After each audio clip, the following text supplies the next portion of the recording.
Warahmatullahi wabarakatuh, teman-teman semuanya yang ada di Yusuf PI 5 ya, syukron jazakumullah khair untuk Anda semuanya. Pada kesempatan malam hari ini ya alhamdulillah kita bisa berdiskusi dengan Joseph Albert gitu ya. Memang kita udah bikin janji itu beberapa hari yang lalu gitu. Hanya saja hari ini bisa terrealisasi. Kemarin sebenarnya rencana tanggal 20 atau 21. Kebetulan akunnya Joseph juga kena ban, akun saya juga kena ban. Akhirnya kita memutuskan di tanggal 22. Malam hari ini sebenarnya kita membahas tentang sebuah tema, yaitu tentang masalah ketuhanan. Ya teman-teman semuanya, mungkin Joseph Albert juga udah sering mendengar gitu ya tentang masalah ketuhanan di dalam agama Islam. Bagaimana konsepnya? Pasti semua muslim itu menjawab dengan ayat yang sama, yaitu Quran surah Al-Ikhlas. Qul huwallahu ahad, katakanlah Allah itu esa, Allahu somad, Allah tempat bergantung seluruh makhluk, bukan yang digantung oleh makhluk.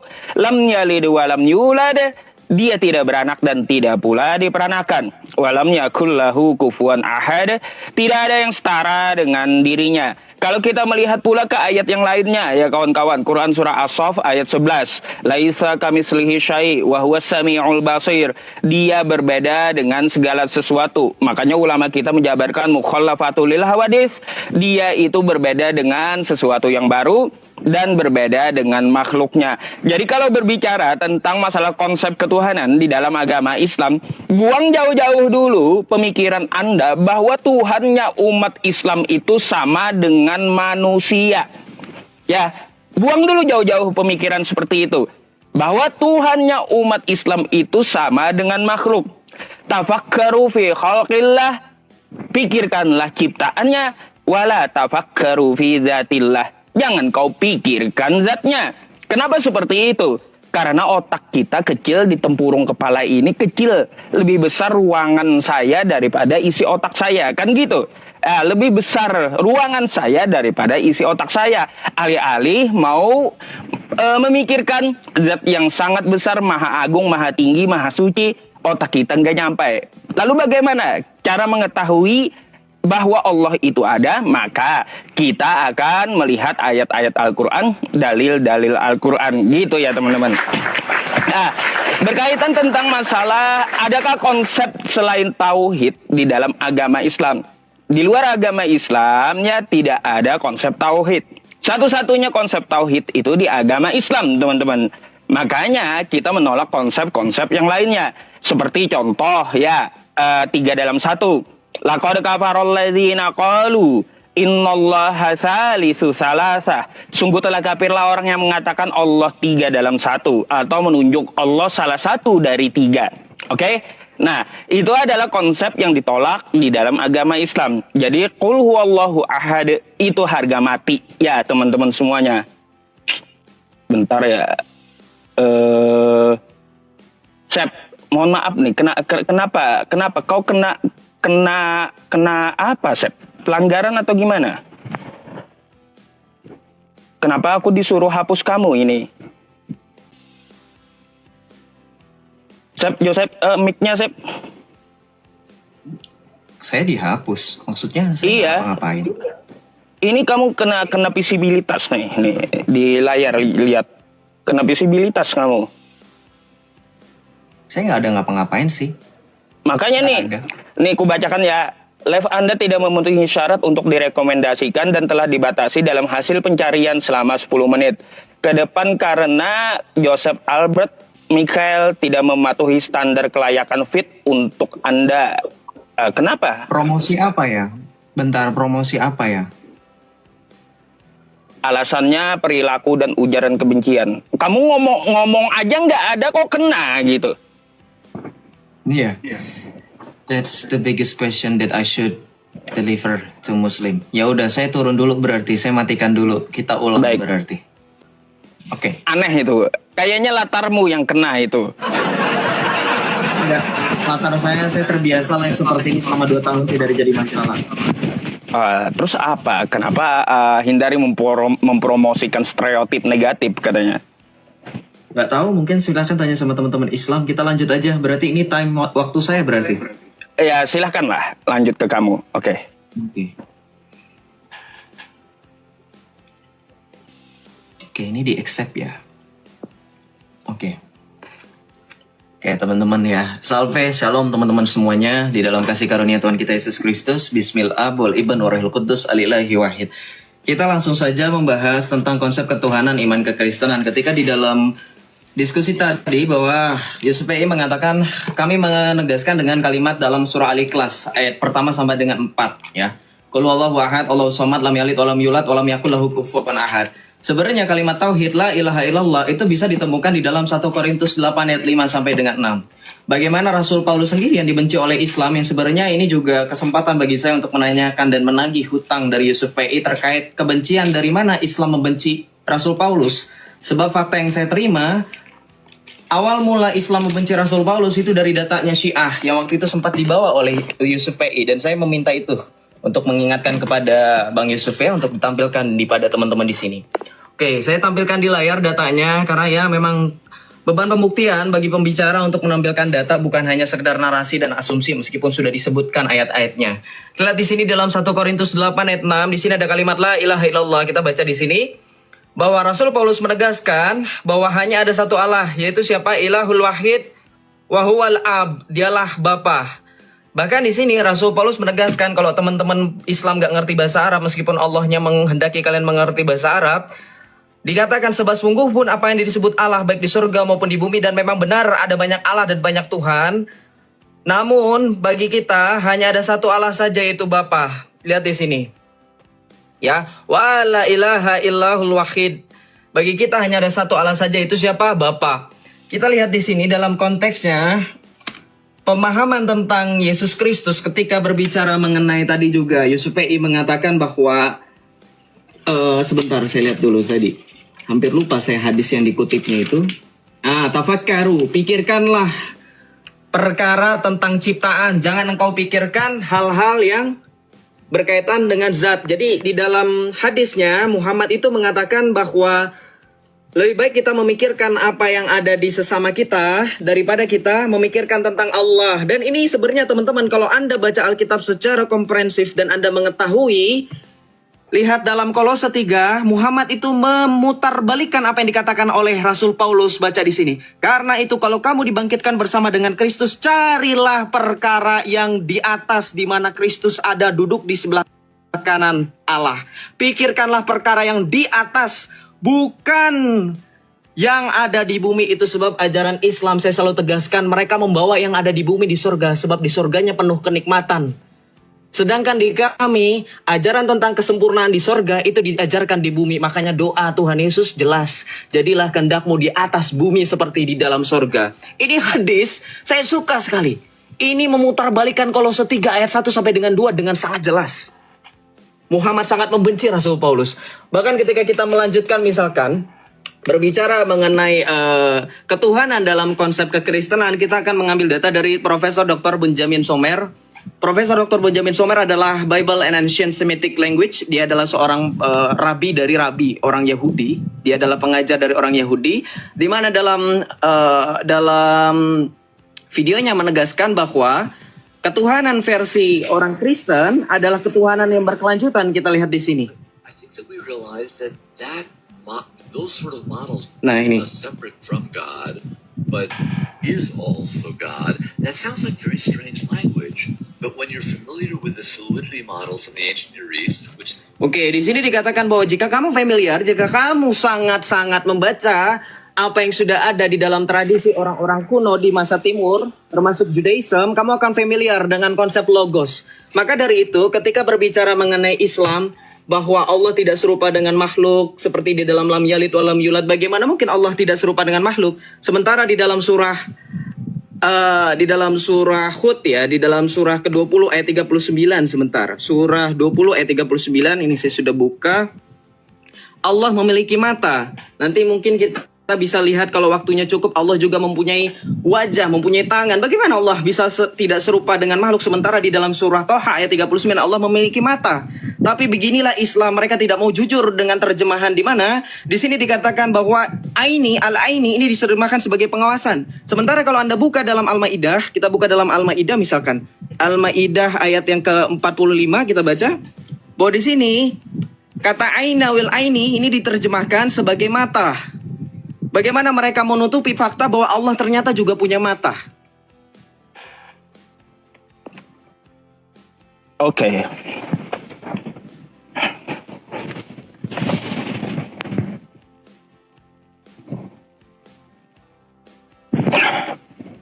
Gelap, gelap, gelap.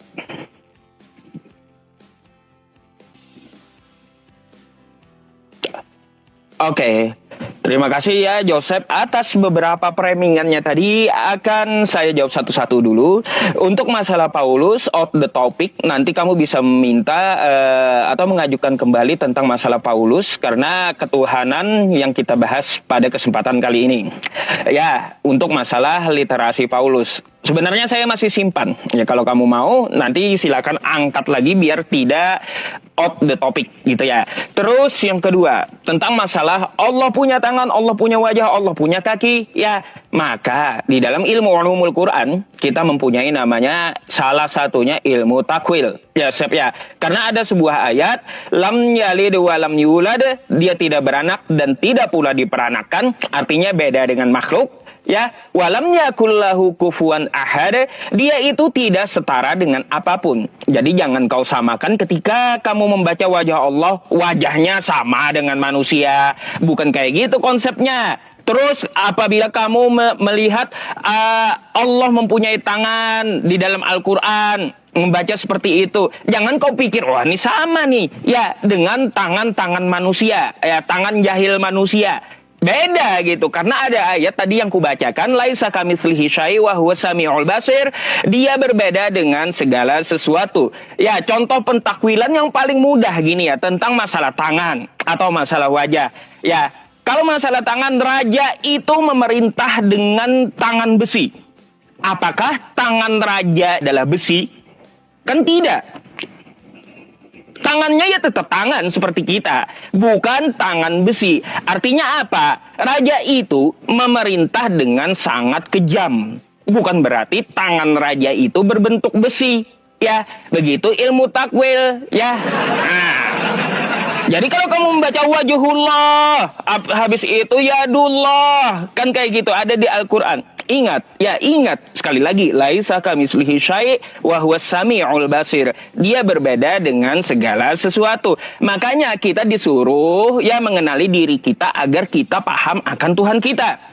Siapa yang menciptakan kita dari ujung rambut sampai ujung kaki? Kan kayak gitu. Siapa yang membentuk kita di dalam rahim ibu kita? Karena kalau memikirkan zatnya, oh zatnya punya tangan nih, kayak tangan kita. Ya beda, Sep. Beda. Makanya sudah ku tampilkan dalilnya, apalagi langsung kamu bawa tadi, tafakkaru fi khalqillah wala tafakkaru fi zatillah. Udah dibilang, pikirkan ciptaannya, dari ciptaan itulah kamu dapat menelaah Tuhanmu. Ya, bukan memikirkan zatnya. Otakmu ada berapa? Kan kecil, hanya di tempurung kepala, kan gitu. Jadi seperti itu. Kalau aku menanggapi masalah wajhullah, yadullah, ya rijalullah, itu sama, saya pasti jawabannya laisa kamitslihi syai'. Ada ilmunya takwil. Apalagi kalau masalah istiwanya Allah, ada ilmunya tafwid menurut Imam Malik. Kan kayak gitu. Bagaimana istiwanya Allah, Ar-Rahmanu 'alal 'arsy istawa, dia istiwa di atas arsy, bukan berarti dia duduk kayak manusia, bukan.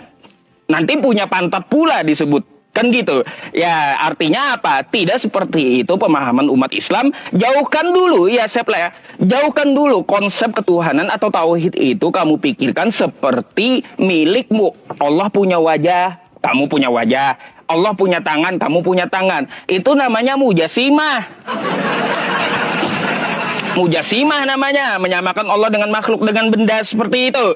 Jadi seperti itu jawabanku secara ringkas, itu pun juga menghabiskan 4 menit dari waktuku menjawab itu. Terus ini Joseph, aku mau tanya, kata kamu ya kita bahas masalah konsep ketuhanan kan kali ini. Maka coba kita lihat telaah bagaimana konsep Kristen, bagaimana sifat-sifat yang ada di dalam kekristenan tentang Tuhannya. Jangan kemana-mana gitu. Kalau masalah Paulus nanti ya bisa kita angkat lagi tema yang lain atau pembahasan yang lain selain ketuhanan.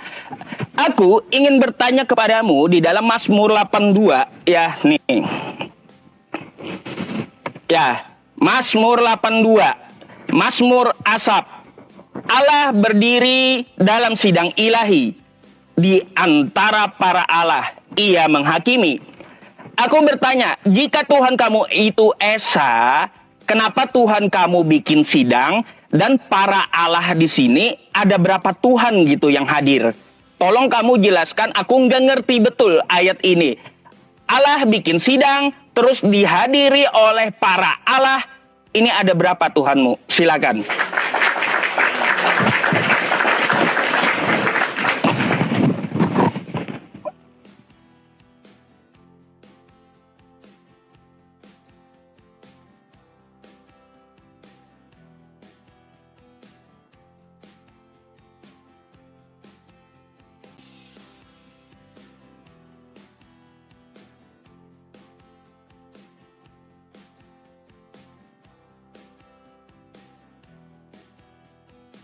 Oke, baik, kita langsung jawab ya. Kita jawab dulu pertanyaannya. Mazmur 82, kita baca di situ.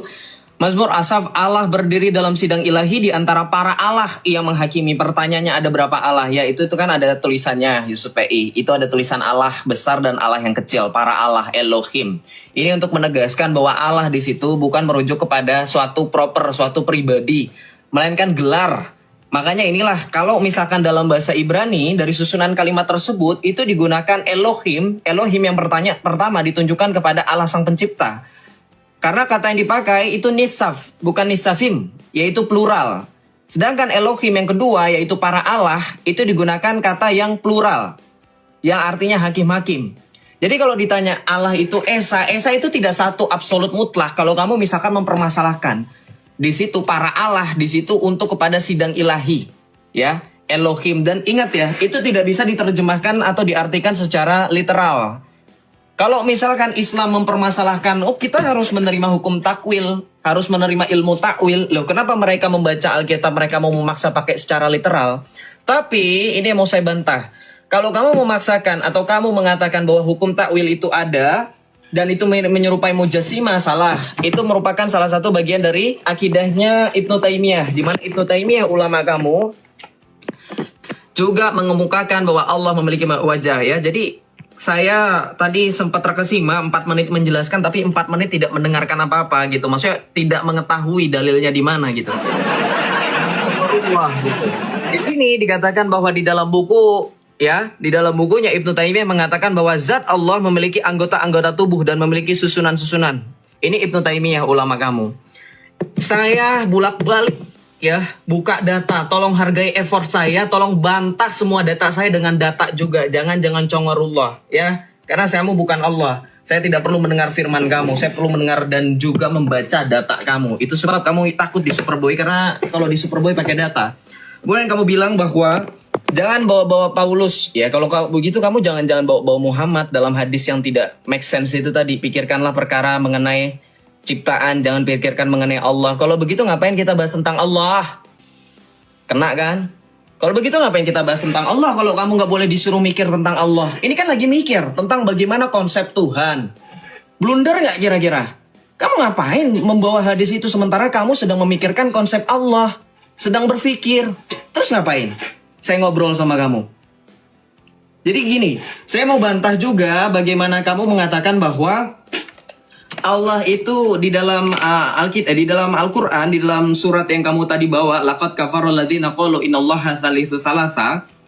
Kamu bayangkan ya, di dalam Al-Qur'an yang kamu bawa itu, bahwa Allahmu itu mengatakan jangan mengatakan Allah itu 3 dari yang 3. 3 dari yang 3 ya, bukan Allah 1 dari yang 3. 3 dari yang 3 itu kalau misalnya kamu mau jujur boleh saya tanya, nanti tolong dijawab ya.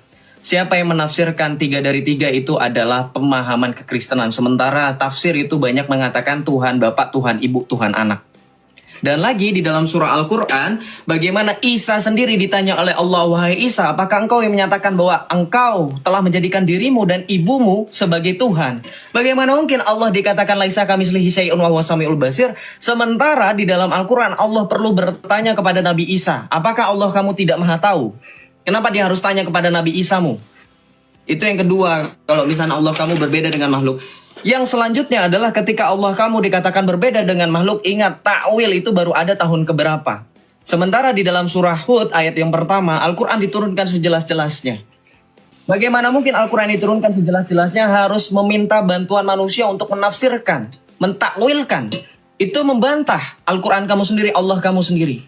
Bagaimana mungkin ketika di dalam hadis juga dikatakan Allah menciptakan, kamu menyerang Tuhan saya dengan mengatakan Tuhan saya menciptakan ada bentuknya. Ya iyalah, Tuhan kami itu dalam kitab Kejadian menciptakan manusia serupa dan segambar. Begitu juga dengan kamu, baca di sini. Jika kalian saling berkelahi dengan saudaranya, maka jangan pukul wajah. Karena Allah Azza wa Jalla menciptakan Adam dalam bentuknya. Ala suratihi. Kamu pakai tafsir lagi, takwil lagi. Baca di sini. Di dalam hadis yang berikutnya, Allah menciptakan Adam dalam bentuknya. Tinggi beliau 60 hasta. Ini bentuk siapa? Bentuk Allah. Allah memiliki bentuk nggak, saya tanya kalau begitu? Di sini digunakan bentuk suratihi. Adam ala suratihi, ini bentuk. Kalau Allah kamu berbeda dengan makhluk, kenapa Allah menciptakan Adam dengan bentuk dirinya? Berarti Adam itu serupa dengan Allah. Silahkan dijawab. Oke. Bentar ya, bentar. Waktu. Teman-teman semuanya, saya tanggapi dulu ya apa yang dikatakan oleh Joseph gitu. Katanya zat Allah itu mempunyai kaki, tangan, dan wajah seperti Imam Ibnu Taimiyah mengatakan seperti itu. Ya, Sep, coba kamu ini yang betul gitu ya. Kamu bawalah akidahku, ya, akidahku. Kita ini bukan lagi debat antar mazhab, bukan. Tapi kita ini debat diskusi lintas agama, bukan antar mazhab. Kamu membawakan sesuatu yang berbeda dengan pahamku. Ya jelas beda gitu. Kalaunya antar mazhab bisa kita bahas gitu melalui para kitab ulama. Saya bawa kitab Imam Asy-Syafi'i atau saya bawa kitab Ibnu Hajar Al-Asqalani. Bisa kayak gitu. Kalau kita mau membahas masalah antar mazhab. Tapi kita membahas ini tentang masalah konsep ketuhanan gitu ya. Antar lintas agama. Yang mana Ibnu Taimiyah itu bukan pahammu juga gitu. Apa kamu meyakini atau mengikuti Ibnu Taimiyah? Lebih baik kau kagak usah jadi Katolik kalau kayak gitu. Ikut aja Wahabi kan? Gitu. Ayo kita pakai dalil, pakai data sesuai bantah apa yang ada di Quranku kalau bisa. Ya, tadi aku menyampaikan laqad kafaral ladzina qalu innallaha salisu salasa. Sungguh telah kafirlah orang yang mengatakan Allah 3 dalam 1 atau 3 dari ketiganya. Sep, itu bukan merujuk kepada Kristen saja. Semua agama di dunia ini yang berkonsep tri itu ditolak oleh Islam. Mau Tridharma, mau Trimurti, mau Trinitas gitu. Yang penting konsepnya 3 dalam 1, 3 dari ketiganya. Artinya apa? Kalau kita melihat tafsir pun, yang ditafsirkan ulama di situ beda-beda. Ada Tuhan Anak, Tuhan Bapa, Tuhan Ibu. Ya, kau akui yang kau sampaikan itu. Ada juga tafsir lain. Ada yang mengatakan Roh Kudus, ya, Putra dan Bapa. Ada juga. Jadi kalau kamu bawa tafsir, banyak ulama menafsirkan tentang masalah ayat itu. Lalu kau mau bawa tafsir yang mana? Artinya jika ulama ini menafsirkan berbeda-beda, maka kita dapat mengetahui dari teksnya 3 dari ketiganya. Artinya konsep selain tauhid 3 dari ketiganya itu ditolak dalam agama Islam. Bukan cuma Katolik, bukan cuma Kristen. Apapun konsep yang 3 itu akan tertolak di dalam agama Islam. Gitu maksudnya. Ya, aku menyampaikan masalah salisu salasah gitu. Berkaitan tentang ini ya, Joseph ini mau ngakal-ngakalin umatnya ini ya. Nih ya, nih. Kau jangan akal-akalin umatmu dengan huruf kecil, huruf besar gitu ya. Kalau kamu mengakal-akali umatmu bisa, tapi kamu nggak bisa akal-akali aku gitu ya. Mazmur 82 ya, nomor 1. Nih, Mazmur Asap. Allah berdiri dalam sidang ilahi di antara para Allah. Ini Allahnya huruf besar, kata Joseph. Di sini Allahnya huruf kecil. Mari ya kita lihat ke teks originalnya dalam bahasa Ibrani. Ya, ini Allah huruf besar ya teman-teman, tetap Mela Elohim ya. Dengan kode 0430. Allahnya huruf besar nih ya. Mari kita lihat pula di sini ya, Allah huruf kecil nih ya. Allah huruf kecil nih. Ya. Allah yang huruf kecil. Sama atau beda teksnya? Ya sama, Sep. Sama. Ya, teksnya Mela Elohim dengan kode 0430. Lalu dari mana kamu membedakan ini huruf besar, huruf kecil itu dari mana? Kau nggak usah akal-akali Kristen yang lainnya. Di sini mau huruf besar, mau huruf kecil, tekstualnya itu sama, bahasa aslinya sama. Tidak ada pembeda huruf yang kecil ataupun yang besar, Sep. Jadi di sini mau Allah huruf besar, Allah huruf kecil, iya sama gitu. Sama. Lalu kamu bilang, oh jangan ditakwil, jangan kamu tidak menerima takwil atau tafsir di dalam ayat kamu tersebut. Itu kaidah ilmu dari mana? Ada tafsir atau ada takwil di kitabmu, kaidah dari mana? Coba kamu jawab. Aku hanya bertanya. Allah bikin sidang, lalu sidang itu dihadiri para Allah. Kutanya, berapa Allah di situ? Ada berapa Tuhanmu? Itu aja yang kutanya, ya.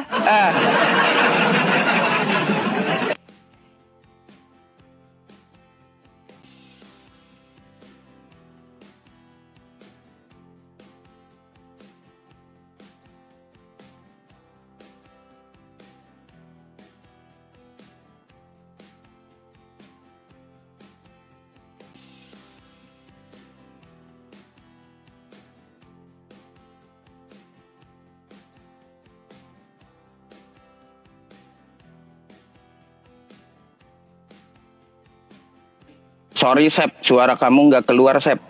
Suara kamu nggak keluar. Langsung aja lanjut ke Mazmur 82 ayat 1. Ucup, kamu ngerti nggak sih ketika kamu mempermasalahkan kata Elohim di sini, ya memang artinya sama, Elohim ya God, Tuhan. Kamu baca nggak ininya? Sebelumnya, kata sebelumnya. Baca di sini, ini nisab, take his stand. Ini kalau kamu mengerti morfologinya bahasa Ibrani, ini makanya saya bingung sama orang Islam Arab aja nggak ngerti sosokan Ibrani. Oh baca ini nisaf, ini verbal nif'al mas singular participle. Ini artinya singular, ya, singular berdiri, ya. Kemudian di sini among, di sini bakeret, nih kamu baca di sini bakeret, ya. Kemudian ada ba'adat dan Elohim. Ini berbicara tentang apa? Kamu baca di sini, ini kata sambung. Kenapa pada akhirnya digunakan para Allah atau the gods? Nah, kamu baca di bahasa Inggrisnya. Perbedaannya ini loh. God disusun karena ini dari kata singular. Kata konjungsinya, kata hubungnya. Sementara di sini, Elohim yang berikutnya, kenapa the gods? Karena ini menunjukkan plural. Come on, gitu aja nggak bisa. Ya. Jadi jangan mempermasalahkan sesuatu yang sebenarnya kamu harus baca secara konteks keseluruhan.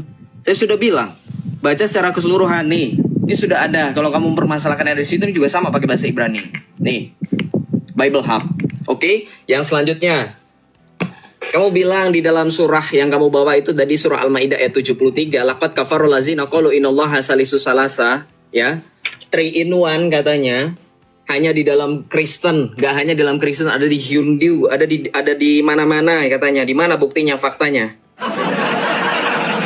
Walaupun kami percaya Bapa, Firman, dan Roh Kudus adalah ketiga pribadi, kami tetap Allah itu Esa. Tadi kan sudah dibawakan dalilnya 1 Korintus 8 ayat 6. Sebab Allah itu Esa, Namun bagi kita hanya ada satu Allah saja, itu Bapa. Dan satu Tuhan saja, itu Yesus Kristus. Dalam 1 Timotius 2 ayat 5 juga dikatakan sebab Allah itu Esa. Nah, saya mau tanya nih, beneran di dalam Islam gak dikenal. Nanti saya juga bahas mengenai Ibnu Taimiyah ya. Saya tanya nih balik nih. Kau baca dalam surah Shad ayat 72 dikatakan di sini, fa'id sawaitu dan seterusnya dikatakan maka apabila telah kesempurnakan kejadiannya dan kutiupkan kepadanya roh. Di sini kenapa ada dalam kurung ciptaan? Saya tanya, ketika Allah menciptakan segala sesuatu yang berasal dari roh Allah, saya tanya, jujur, karena ini dalam kurung loh. Dalam bahasa aslinya tidak ada roh itu ciptaan. Minar ruhi, langsung minar ruhi. Tidak ada roh itu ciptaan. Saya tanya, roh Allah itu ciptaan atau bukan? Roh Allah loh ya, karena di sini katakan rohku, minar ruhi. Ruhi di sini merujuk kepada Allahmu. Apakah Allahmu itu memiliki roh? Kalau Allah memiliki roh, roh Allah itu diciptakan atau tidak? Itu pertanyaan yang pertama. Yang kedua, di dalam surah Al-Quran, Allah juga mengatakan Allah memiliki firman, kalamullah. Kamu paham kan dengan kalamullah? Itu manhaj kamu sendiri, ya kan? Ahlus Sunnah wal Jamaah. Apa yang dipercaya Ahlus Sunnah wal Jamaah? Saya minta kamu kejujuran ya. Tadi ruhullah dan kalamullah. Dalam akidah Ahlus Sunnah wal Jamaah, kalamullah ini, kalam Allah, firman Allah, diciptakan atau tidak diciptakan? Nanti kalau kedua pertanyaan itu terjawab, kita tahu konsekuensinya dan kita tahu skenarionya apa. Nanti dijawab ya. Kemudian, kamu mempermasalahkan katanya, saya jangan bahas-bahas Ibnu Taimiyah katanya. Jangan bahas Ibnu Taimiyah karena kamu percaya nggak di dalam hadismu sendiri, al-ulama warasatul anbiya, ulama adalah pewaris para nabi. Saya nggak tahu Ibnu Taimiyah kamu terima apa enggak. Yang saya tahu Ibnu Taimiyah itu ulama bagi sebagian besar orang, termasuk orang-orang Islam yang tinggal di Arab Saudi. Di Jazirah Arab, mereka pakai pemahaman Ibnu Taimiyah. Ya, ngerti kamu? Jadi jangan mempermasalahkan saya. Karena di dalam Islam tidak ada otoritas untuk mematenkan kamu pakai ajaran yang mana. Islam tidak mengenal seperti gereja Katolik ada magisterium loh. Yusuf Fei. Makanya saya bebas kemana-mana. Saya bebas pakai kitabnya Ahlus Sunnah. Saya bebas kitabnya ke orang-orang Wahabi. Karena di dalam Islam tidak ada patokan. Dan kamu jangan melarang saya. Karena ini semua mereka berasal dari Al-Quran dan As-Sunnah. Dari hadis. Kecuali kalau misalkan mereka di luar dari Al-Quran dan As-Sunnah baru saya pakai referensi, ini jelas loh bukunya. Ya, dari tadi kamu pakai dalil, sekali-kalinya kamu pakai data, kamu tampilkan cuma Mazmur 82 ayat 1. Sisanya tidak ada. Zong. Mana data-data kamu mengenai Islam? Saya lanjut ya. Bagaimana kamu tadi sebelumnya menyamakan sifat Allah takwil itu dengan seorang raja yang memerintah dengan tangan besi. Cup, kamu nggak bisa membedakan kalimat majas dengan firman Tuhanmu sendiri ya. Kalimat majas itu berbeda dengan ayat suci Al-Quran kamu. Dibaca dalam surah Hud ayat pertama. Tadi kan saya sudah bilang. Di dalam surat yang pertama dikatakan, kitab yang ayat-ayatnya telah disusun dengan rapi, kemudian dijelaskan secara terperinci. Pertanyaan saya, kenapa Al-Quran kayak bahasa Indonesia yang ngejelimet, yang katanya perlu disamakan dengan majas? Harus dijelaskan. Oke.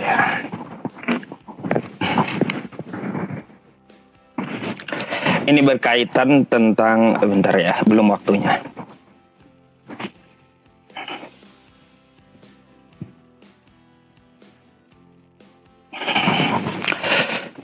Oke ya teman-teman, tadi Joseph memberikan sebuah ayat kepada saya yang berkaitan tentang Adam. Jika kamu berkelahi, katanya ya jangan menampar di wajah.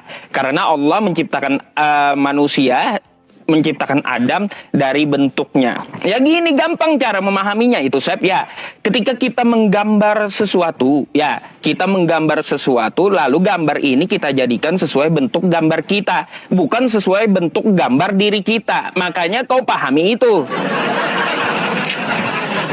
Gampang kali cara memahami bentuknya ya dari hadis itu. Terus kamu minta aku pakai data. Kita bahas dulu Al-Qur'anku yang kamu bawa tadi ya. Fa idza sawaituhu wa nafakhtu fihi mir ruhi. Sep, di sini kan ada nih tanda ya sukun. Di sini apa namanya, Sep? Apa di situ? Domir anak itu ya. Artinya apa? Di situ mirruhi, ruh itu adalah ciptaan dari Allah. Coba kalau kita melihat kosakata ruhullah, roh Allah. Allah bukan roh, tetapi roh itu ciptaan Allah. Itu namanya idofah. Ya mudhof ilaih dia. Paham kan? Terus baitullah. Allah bukan rumah, tetapi rumah itu adalah milik Allah.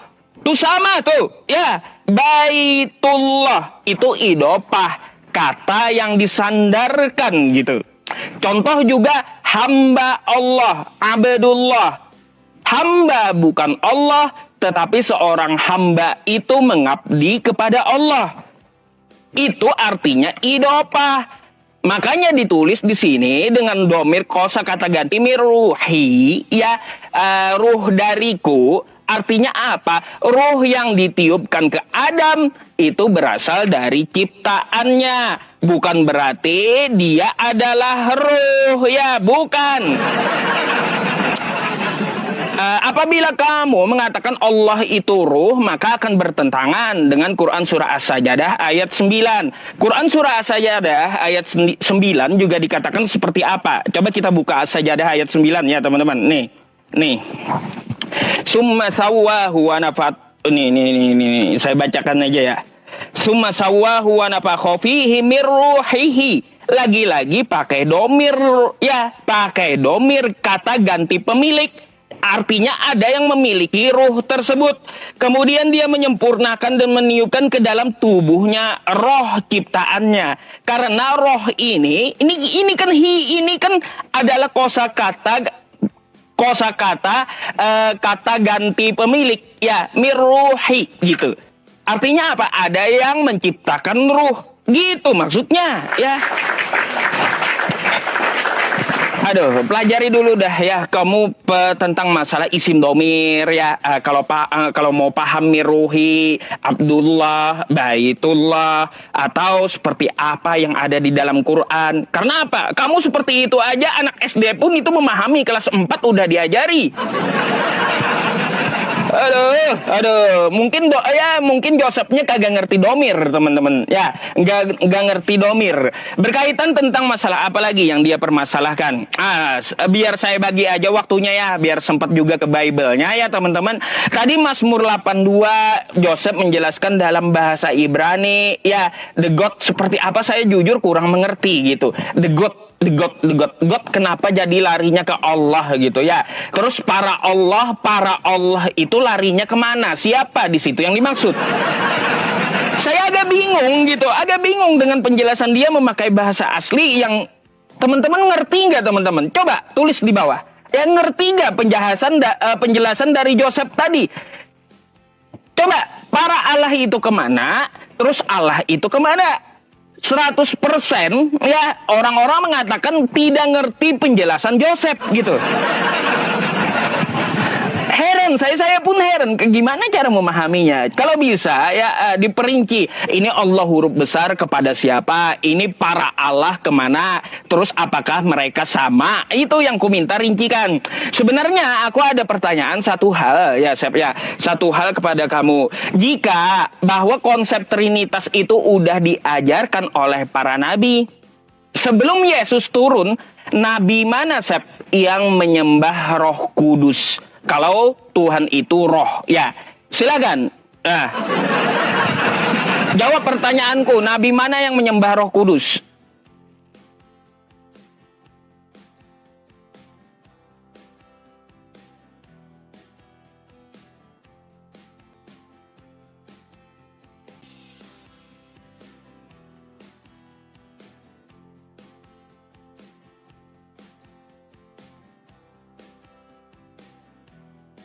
Suaramu enggak?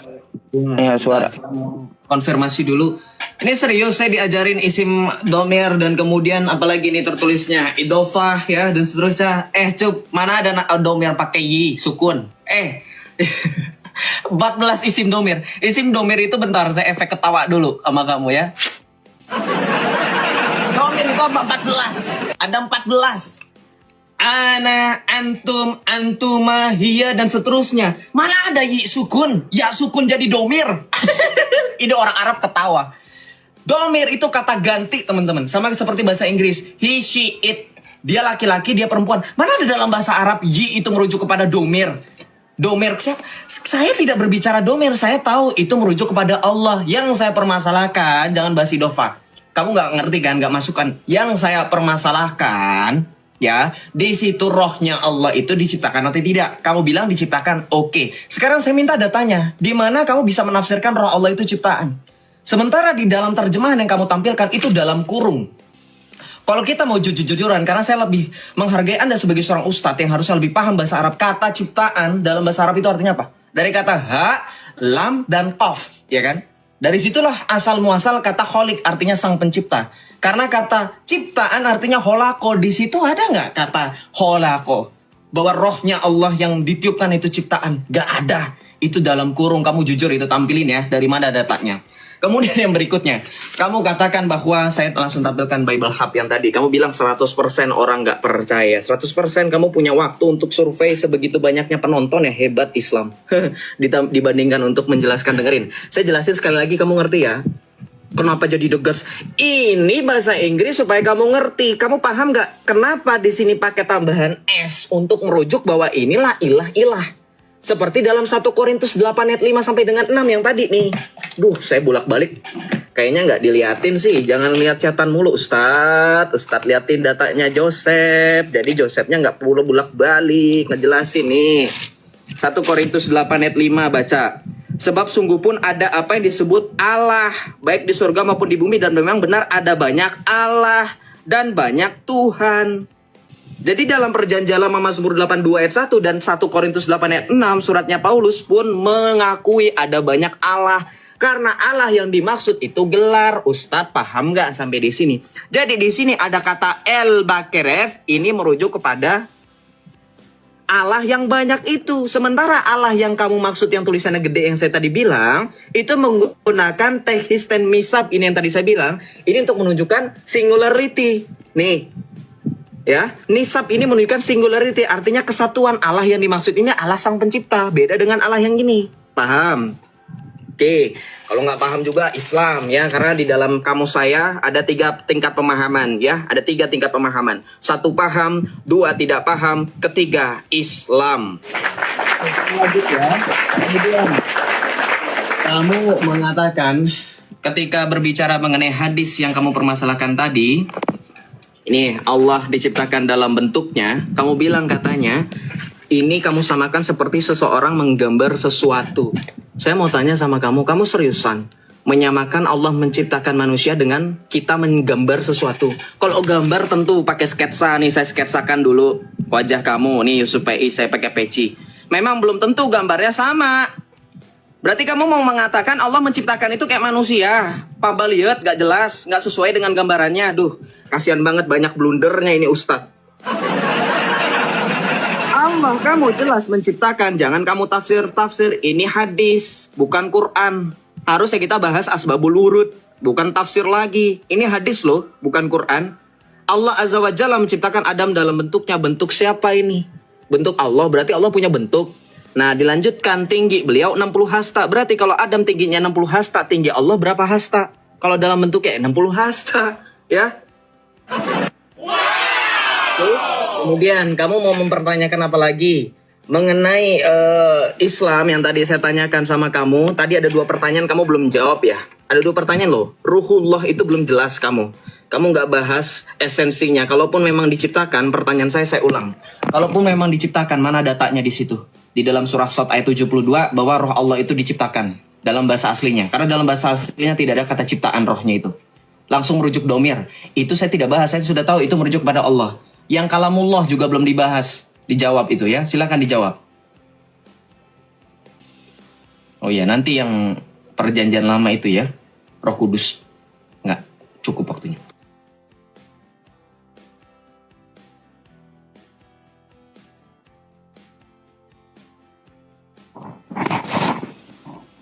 Baik, teman-teman, kayaknya saya harus ngajarin Joseph lagi ini tentang masalah domir gitu ya, teman-teman.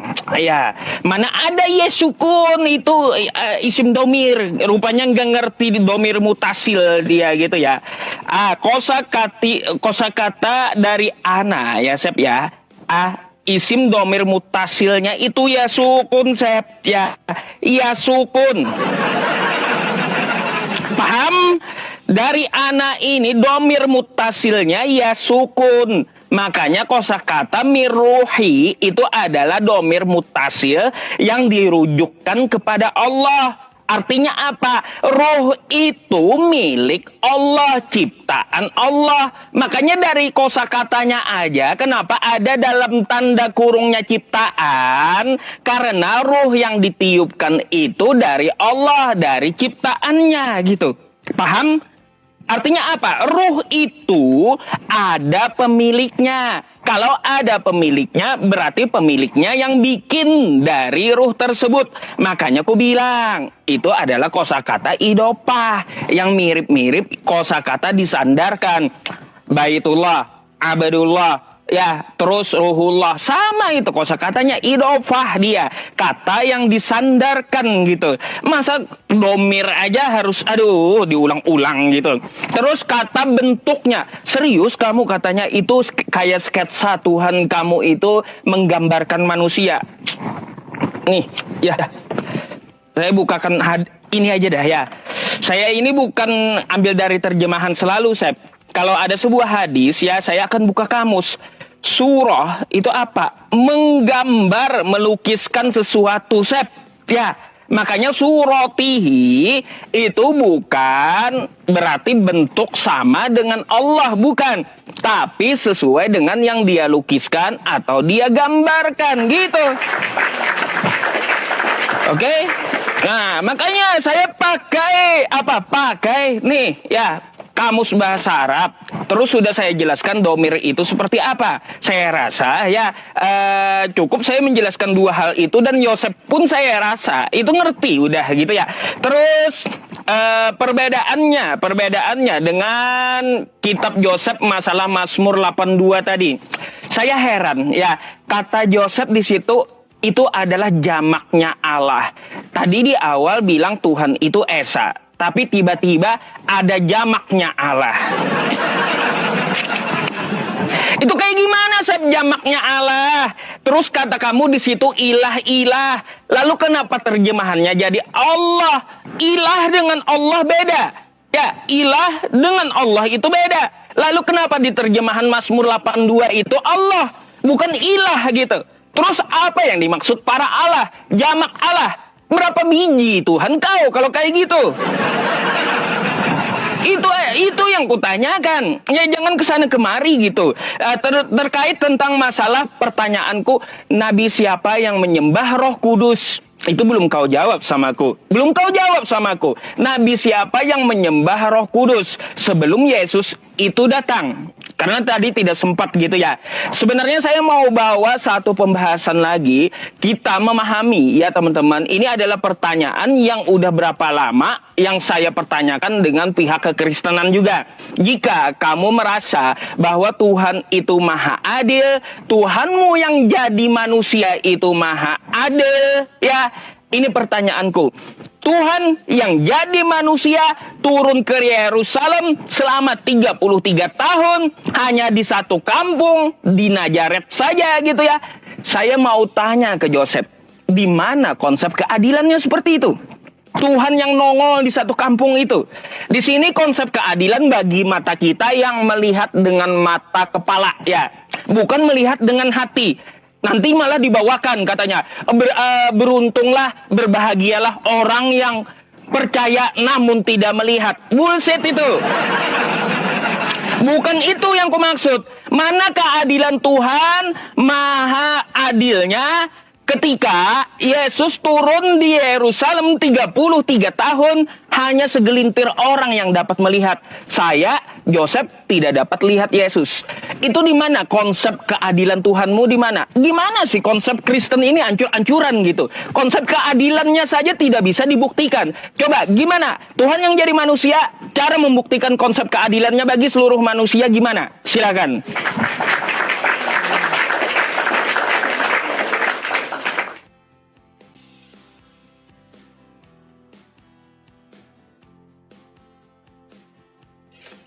Oke, kita lanjut ya.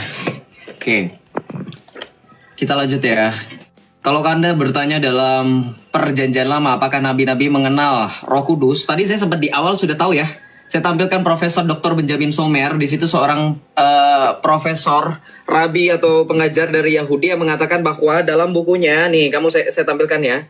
Nanti juga buka tafsir Targum, Targum Pseudo Jonathan, Yehezkiel 11 ayat 25, di situ akan membawa Roh Kudus turun di atas para nabi. Tapi saya mau membawa kamu di dalam bukunya Profesor Benjamin Sommer ketika berbicara di sini mengenai Trinitas, kamu baca di sini ya, the bodies of God and the word of ancient Israel. Di sini akan dibahas bahwa ketika berbicara mengenai Tritunggal ini bukanlah suatu permasalahan yang utama. Dibaca di sini, yang Islam pasti ngerti bahasa Inggris dong. Yang Kristen udah pasti jelas. The only significant theological difference between Judaism and Christianity lies not in the Trinity. Baca ya, baca pelototin orang Islam. Jangan cuma isap jempol, lu orang Yahudi ngaku sama ke Islam, orang Kristen diludahin sama Yahudi, ya kami diludahin, kamu dibombardir. Ya. Jangan lupa kalau mau Yusuf PI mau jujur juga di Safaria, nggak cuma Tuhan Yesus kami yang dihina. Lebih hina Nabi kamu dikatakan sebagai Mesugoh, tau nggak Mesugoh apa artinya? Orang gila, tau nggak? Nabi kamu dikatakan demikian sama orang Yahudi. Ya, tapi ini sesuai dengan kejujuran Dr. Benjamin Sommer yang tadi saya sudah tampilkan profilnya. Beliau seorang pengajar Yahudi. Beliau mengakui tidak ada yang masalah dengan Trinitas, termasuk konsep Roh Kudus tadi dalam Targum Pseudo Jonathan Yeskel 11:25. Oke. Kemudian kita bahas lagi tadi yang kamu sedang bolak-balik masalah Domer, Musasil dan seterusnya. Saya nggak lagi bahas Domer, nggak lagi bahas Idofah. Saya bahas kejujuran kamu. Ini Quran terjemahan di sini betul. Saya kan tadi sudah bilang, ini rohnya Allah, merujuk kepada Allah, rohnya Allah. Dari mana rohnya Allah ciptaan? Oke lah, saya terima. Misalkan kamu katakan Allah kamu itu rohnya ciptaan. Kamu buka lagi surah Shot ayat 72. Rohnya Allah itu ciptaan katanya, teman-teman baca di sini. Ya, berarti secara tidak langsung orang Islam mau mengakui Allahnya itu menciptakan ciptaan dengan ciptaan juga. Paham nggak kamu? Allah kamu meniupkan roh yang diciptakan kepada ciptaannya. Berarti Allah kamu itu sama seperti makhluk. Menciptakan sesuatu bukan dari ketiadaan. Menciptakan sesuatu dari bahan. Sesuai dengan konsep yang seharusnya bahwa agama atau Tuhan itu menciptakan dari ketiadaan. Apa itu disebut dengan creatio ex nihilo. Belajar lagi sama Ahlussunnah wal Jamaah. Dia pakai filsafat Yunani. UCPI, tanya sama ustadz-ustadz kamu, kiai kamu. Sementara kalau penjelasan kamu, Allah kamu ini menciptakan dari creatio ex materia. Menciptakan sesuatu dengan bahan, itu namanya bukan Tuhan, itu manusia. Kamu sedang menjelaskan manusia. Contoh, saya kasih analogi yang pas, nggak kayak kamu dari tadi analoginya nggak pas-pas. Kamu membuat kue, kamu harus ada bahan dulu. Ada tepung terigu, ada gula, ada vanili dan seterusnya. Itu manusia menciptakan kue dari bahan. Allah kamu menciptakan manusia, berarti dari roh yang ciptaan juga. Berarti Allah kamu sama seperti makhluk, menciptakan sesuatu pakai bahan. Bahannya ciptaan dia juga. Loh kalau begitu Allah kamu tadinya nggak punya roh. Makanya ada di masa Tuhan kamu menciptakan dulu rohnya. Saya tanya, nanti kamu bikin bingung. Kapan Allah menciptakan roh? Ayo. Jawab ya, berat kan? Belum, jangan lupa ya. Saya punya 2 poin loh mengenai 3 in 1 dalam Islam. Kenapa kamu nggak mau bahas kalamullah? Ayo, ini pertanda nih, takut nih. Kalamullah, saya ulangi ya, pertanyaan yang kedua, ini pertanyaan pertama juga masih belum terjawab jelas. Kalamullah, firman Allah dalam akidah Ahlussunnah wal Jamaah, Asy'ariyah, Maturidi, kayak terserah. Kalamullah, firman Allah, kamu ciptaan atau bukan? Jawab pakai data ya. Kenapa dari tadi ini nggak terjawab? Udah 2 ronde loh saya ingetin. Ini udah ketiga kalinya berarti. Kamu harus jawab, firman Allah kamu ciptaan atau bukan? Oke, yang berikutnya. Mengenai kamu bilang bahwa di dalam hadis yang tadi saya bawa ini suratihi artinya dilukiskan dan digambarkan, kamu nggak usah kabur. Berarti kamu mengakui ketika dikatakan ini dikatakan suratihi artinya digambarkan, dilukiskan, tapi gambarannya belum tentu sama. Masalahnya ini adalah bentuknya. Nih juga dikatakan bahwa bentuknya ini merujuk kepada siapa? Di sini kepunyaan siapa? Suratihi menggambarkan dalam bentuk siapa? Orang kalau gini loh, Pak Yusuf, kalau mau menganalogikan sesuatu yang jelas, menggambarkan itu kan pasti ada objek, betul nggak? Saya mau gambar nih, gambar objeknya apa? Apel, oke, apel mana yang saya harus gambar? Apakah apel Granny Smith yang warna hijau atau apel Washington Red yang warna merah? Atau gini deh, saya mau gambar objek gunung mana yang mau saya lukis? Gunung Pangrango atau Gunung Gede? Artinya apa? Tetap harus ada objek yang digambarkan. Jadi ketika Allah menciptakan manusia dalam gambaran, gambar siapa? Allah ngegambar pakai gambar siapa objeknya? Muter-muter aja Islam. Silakan dijawab.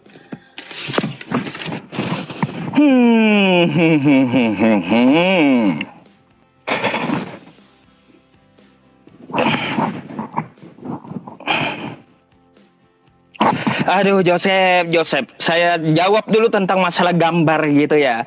Teman-teman semuanya, ketika seorang arsitek gitu ya ingin membangun sebuah gedung, apakah gedungnya itu dia harus menggambarnya seperti gedung apa dulu? Contoh ya, gedung Khalifah tuh ya, yang tingginya menjulang sampai ke langit. Adakah yang sama gambarnya seperti gedung tersebut? Kau samakan, maunya Tuhan itu menggambar kayak manusia. Udah dibilang bedakan, ya bedakan antara Tuhan dengan makhluk. Udah kuanti-wanti dari tadi. Kan gitu ya. Makanya kau berpikir kayak gimana sih? Arsitek aja kagak perlu dia meniru menggambar sesuai bahan yang lain. Enggak. Coba tuh ya arsitek yang bangun gedung Khalifah gitu ya. Enggak ada dia meniru gedung mana dulu yang saya ambil. Enggak ada kayak gitu. Begitu pula Allah ketika menciptakan manusia. Enggak perlu dia contek-contek dengan gambaran yang lain. Gimana sih ya? Aduh, muter-muter. Terus kamu berkata, ruh itu ciptaan. Domir katanya aku tidak bahas domir. Ya masalahnya kamu ketampol. Ya kalau bahas nahu sorob sama aku. Gitu. Ya kita tinggalkan masalah nahu sorob, kita tinggalkan masalah domir gitu ya. Lalu kamu bertanya, kalau ruh itu ciptaan, kapan ruh itu diciptakan, hari apa, tanggal berapa? Kan kayak gitu. Ya. Kalau kutanyakan balik, kapan juga ruh itu diciptakan? Coba ke Kristen. Kalaunya saya, teman-teman pasti menjawabnya pakai dalil gitu ya. Kapan ruh itu diciptakan? Allah menjawab kayak gini. Ini pertanyaan Yahudi kepada Islamnya. Wa yas'alunaka 'anir ruh qulir ruhu min amri rabbi wa ma utitum minal ilmi illa qalila. Dan mereka bertanya kepadamu tentang ruh. Katakanlah, ruh itu termasuk urusan Tuhanku, dan tidaklah kamu diberi pengetahuan, melainkan sedikit. Jadi kalau kamu diberi pengetahuan tentang masalah roh, ya, aku mau tanya dulu. Bentuk roh kudus, ya, terus roh Allah, itu sama atau beda? Terus bentuknya seperti apa? Warnanya seperti apa? Jawab ya. Aku kalau pengetahuan Kristen lebih banyak tentang ruh, aku minta bentuk bagaimana ruh itu, ya. Terus apa warna ruh itu? Aku tanya dulu itu, ya. Karena apa? Aku jujur, pakai dalilku, ya, bahwa Allah menciptakan ruh itu hanya diberi sedikit pengetahuan tentang ruh kami itu. Jadi tanggal berapa, tahun berapa, ya, jujur, kita diberi pengetahuan sedikit tentang ruh. Maka dari itu kalau tentang ruh itu Kristen mengetahui banyak, kutanyakan ruh itu warna apa, bentuknya seperti apa. Ya, nah silakan kamu jawab tentang masalah ruh itu. Ku kembalikan kepada kamu ya pertanyaannya. Terus berkaitan tentang masalah Bible. Bible ini ya teman-teman, tadi Joseph belum sempat menjawab ya sifat Tuhannya yang maha adil. Karena yang kita bahas di sini konsep ketuhanan ya teman-teman. Aku mau tanya, Sep, ya, mau tanya, di mana letak keadilan Tuhanmu dari sisi sifatnya, ya, sifatnya itu maha adil. Ketika seorang manusia diambil rupanya oleh Tuhan, lalu turun 33 tahun di Nazaret, hanya segelintir orang yang dapat melihat Tuhan. Aku mau tanya, jawab dengan jujur, di mana letak keadilan Tuhanmu bagi orang buta seluruh dunia? Coba, kalau Allah Subhanahu wa Ta'ala, ya, Sep, ya, sejak zaman Nabi Adam sampai hari ini kita hidup, itu tidak ada yang dapat melihat zatnya. Artinya itulah dia maha adil gitu. Dia maha adil, tidak dapat dilihat manusia zatnya. Sekarang aku mau tanya Tuhanmu katanya maha adil. Oke, kalau dia turun mengambil rupa manusia selama 33 tahun, ya, mana keadilan bagi orang buta di seluruh dunia? Ingat, di sini melihat dengan mata, ya, dengan mata, bukan dengan hati. Kalaunya dengan hati kan nanti dibawakan, berbahagialah orang yang tidak melihat namun percaya. Bukan itu. Bukan itu yang ku minta. Keadilan Tuhan bagi mata seluruh orang di dunia. Gimana keadilannya terhadap orang buta? Silakan dijawab.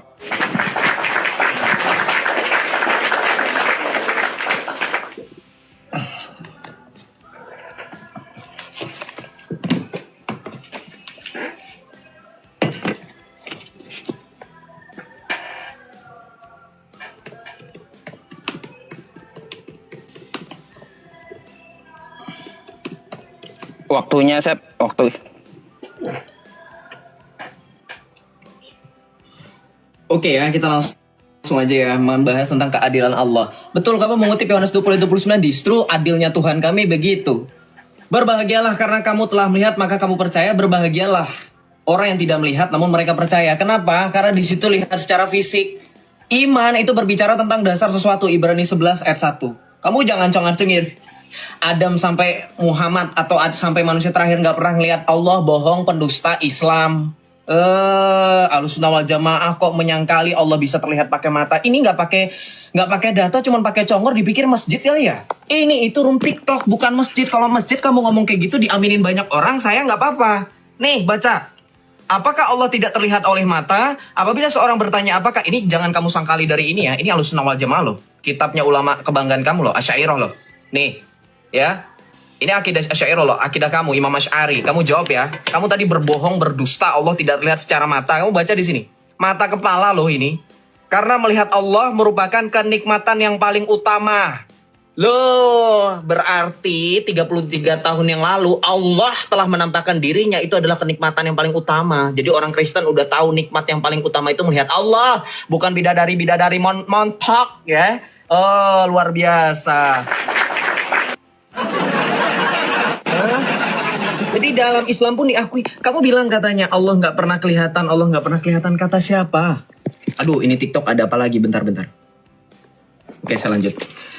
Dikatakan bahwa di dalam surah Yunus, bahkan dalam surah Al-Qiyamah ayat 23, Ustadz Yusuf silakan dicek bahwa Al-Qiyamah ayat 23 itu dikatakan Allah, orang-orang pada hari kiamat akan melihat Allah dalam mata kepala, ya. Jadi di situ Islam juga akan melihat Allah pakai mata kepala, ya. Kemudian nanti kalau Ustadz nggak percaya Allah akan datang di hari kiamat, jangan bilang kebangkitan ya, jangan bilang di surga. Ustadz tambahan Al-Qiyamah ayat 23, Al-Baqarah ayat 210, Al-Fajr ayat 21 sampai 22 di situ berbicara di dunia.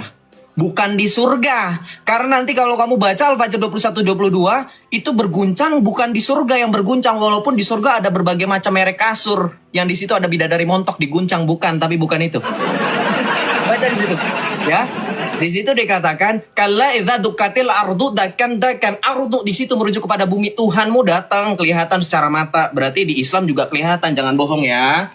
Oke, jujur. Kemudian yang selanjutnya berbicara mengenai keadilan lagi dalam kekristenan. Adil nggak adil? Tuhan kami nanti akan kelihatan kok. Di mana? Baca dalam Matius. Ini yang dikutip dalam Al-Baqarah 210. Matius 24 ayat 21. Jadi nggak cuman di Yerusalem aja Yesus kelihatan. Puji Tuhan karena Yesus sudah berjalan di muka bumi, makanya kita tahu nanti Yesus datang kedua kalinya dengan cara yang seperti apa. Kita baca di sini. Matius 24 ayat 29 sampai 31. Di ayat 30, pada waktu itu akan tampak tanda anak manusia di langit, semua bangsa di bumi akan meratap dan mereka akan melihat. Semua bangsa di bumi loh. Ya. Semua bangsa, artinya apa? Ini adil. Memang sampai dengan detik ini keadilan itu tidak dapat tercapai jikalau memenuhi nafsunya Islam.